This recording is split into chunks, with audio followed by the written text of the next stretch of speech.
Hello नमस्कार दोस्तों, स्वागत है आपके अपने यूट्यूब चैनल बास्कु की क्लास में। तो आज हम पढ़ने वाले हैं प्राचीन भारत के इतिहास से टॉप 10 क्वेश्चंस जो कि एसएससी और रेलवे के एग्जाम के दृष्टिकोण से बहुत ही महत्वपूर्ण प्रश्न हैं।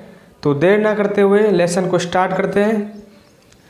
तो आज का अपना पहला प्रश्न है कि जो कवि कालिदास किसके दरबार में राजकवि थे। आपसे प्रश्न पूछा गया था जो कवि जो कालिदास थे वो किसके दरबार में राजकवि थे। तो आपका आंसर होगा चंद्रगुप्त द्वितीय। ठीक है, चंद्रगुप्त द्वितीय के शासनकाल में जो कालिदास थे वो उनके दरबार में राजकवि थे।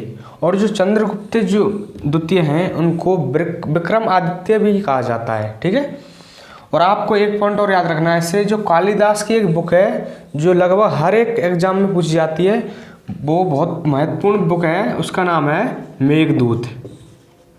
कौन सी? मेघदूत। ठीक है, इसको आप याद रखना। जो कालिदास की एक पुस्तक है उसका नाम है मेघदूत। ये बहुत ही इंपॉर्टेंट पुस्तक है। और जो कालिदास थे वो चंद्रगुप्त द्वितीय के दरबार में राजकवि थे। ठीक है, आज का अपना दूसरा प्रश्न है कि जो गुप्त शासकों की सरकारी या फिर दरबारी भाषा क्या थी।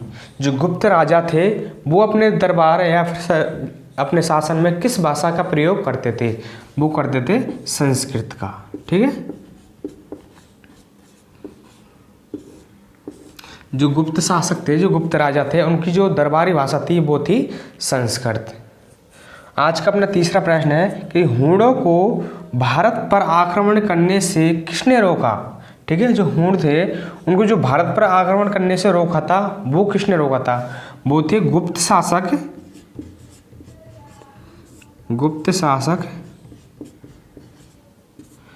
स्कंदगुप्त।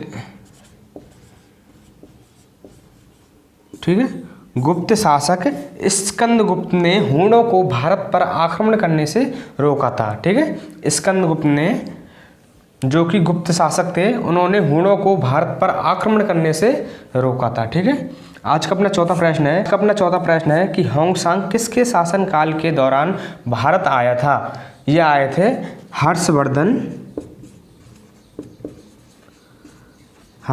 के शासनकाल में। ठीक है, और जो होंगसांग आए थे वो आए थे नालंदा विश्वविद्यालय में बौद्ध ग्रंथों का अध्ययन करने के लिए।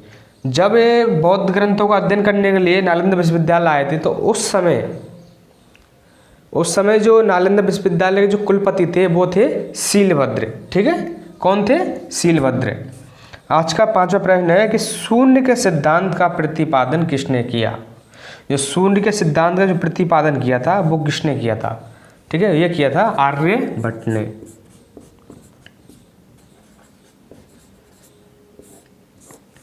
आर्यभट्ट से आपको और भी पॉइंट बता देता हूं जो एग्जाम में पूछे जाते हैं। जो आर्यभट्ट की दो पुस्तकें हैं, एक है आर्यभट्टम, दूसरी है सूर्य सिद्धांतम। ये दो बुक बहुत इंपॉर्टेंट है आर्यभट्ट से, जो एग्जाम में बार बार पूछी जाती है। और जो आर्यभट्ट हैं इन्हीं के नाम पर जो भारत का पहला उपग्रह था उसका नाम इन्हीं के नाम पर रखा गया, आर्यभट्ट के नाम पर। ठीक है, और इन्होंने ही शून्य की खोज की थी। तो ये 5 क्वेश्चन हो गए, इनको एक बार और रिपीट करवा देता हूँ कि जो कवि थे कालिदास वो किसके दरबार में राजकवि थे? वो थे चंद्रगुप्त द्वितीय के दरबार। उनको विक्रमादित्य भी कहा जाता है। इन जो कालिदास की जो पुस्तक है वो है मेघदूत। दूसरा प्रश्न क्या था कि जो गुप्त शासकों की सरकारी या फिर दरबारी भाषा क्या थी? वो थी संस्कृत। ठीक है, तीसरा प्रश्न क्या है कि हूणों को भारत पर आक्रमण करने से किसने रोका था? ये गुप्त शासक स्कंदगुप्त थे, इन्होंने हूणों को भारत पर आक्रमण करने से रोका था। चौथा प्रश्न है कि होंगसांग किसके शासनकाल के दौरान भारत आया था? ये आए थे हर्षवर्धन के शासनकाल के दौरान। ये आए थे नालंदा विश्वविद्यालय में बौद्ध ग्रंथों का अध्ययन करने के लिए। ठीक है, उस समय जो नालंदा विश्वविद्यालय के जो कुलपति थे वो थे शीलभद्र। ठीक है, ये सारे जो भी पॉइंट बता रहा हूँ मैं आपको जो एग्जाम में पूछे जाते हैं, और ये बहुत ही इंपॉर्टेंट क्वेश्चन है, पॉइंट है जो कि किसी ना किसी एग्जाम में जरूर पूछे जा सकते हैं। तो आप इनको सही से याद कर लेना। आज का 5वां प्रश्न है कि शून्य के सिद्धांत का प्रतिपादन किसने किया? ये किया था आर्यभट्ट ने। इनकी जो पुस्तक बताई थी मैंने, आर्यभट्टम और सूर्य सिद्धांतम, ठीक है, 2 पुस्तकें इनकी जो बहुत महत्वपूर्ण है। और इन्हीं के नाम पर जो भारत का पहला उपग्रह है उसका नाम रखा गया था आर्यभट्ट, ठीक है। तो इन 5 क्वेश्चन को आप नोट डाउन कर लीजिए।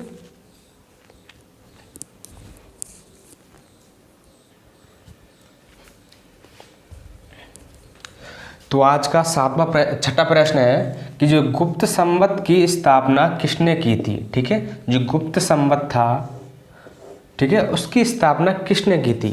वो की थी चंद्रगुप्त प्रथम ने, ठीक है। चंद्रगुप्त प्रथम ने गुप्त संवत की स्थापना की थी। तो आज का 7वां प्रश्न क्या है? किस शासन काल के दौरान अजंता की गुफाएं निर्मित की गई थी? कौन सी गुफाएं? जो अजंता की जो गुफाएं हैं किसके शासन काल के दौरान निर्मित की गई थी? ये की थी गुप्त काल के दौरान, ठीक है, गुप्त काल।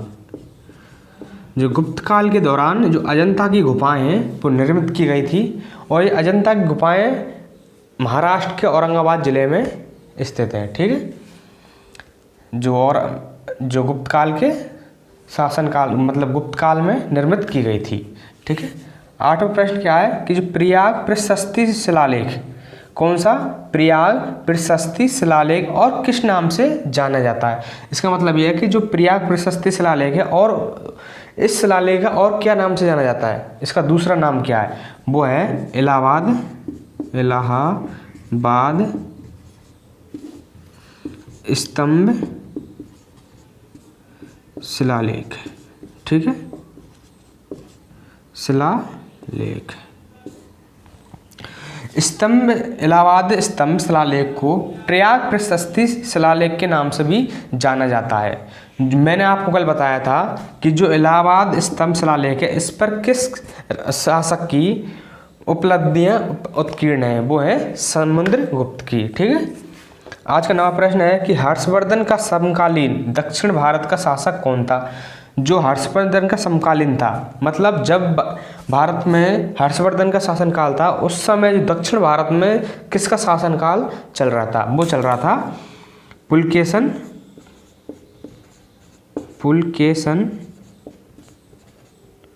द्वितीय, ठीक है। उस समय पुलकेशन द्वितीय का शासनकाल था। हर्षवर्धन के समकालीन कौन थे? पुलकेशन द्वितीय। आज का 10वां लास्ट का प्रश्न है कि लक्ष्मी दोहित्र किसे कहा जाता है? जो लक्ष्मी जो दोहित्र है वो किसे कहा? सबसे पहले आपको बता दूं कि जो लक्ष्मी दोहित्र इसका अर्थ क्या होता है? इसका अर्थ होता है लक्ष्मी की बेटी का बेटा। क्या? लक्ष्मी दोहित्र का अर्थ क्या होता है? कि लक्ष्मी की बेटी का बेटा लक्ष्मी दोहित्र कहलाता है, ठीक है। तो एक इसको कहा जाता है समुद्रगुप्त को, समुद्रगुप्त, ठीक है।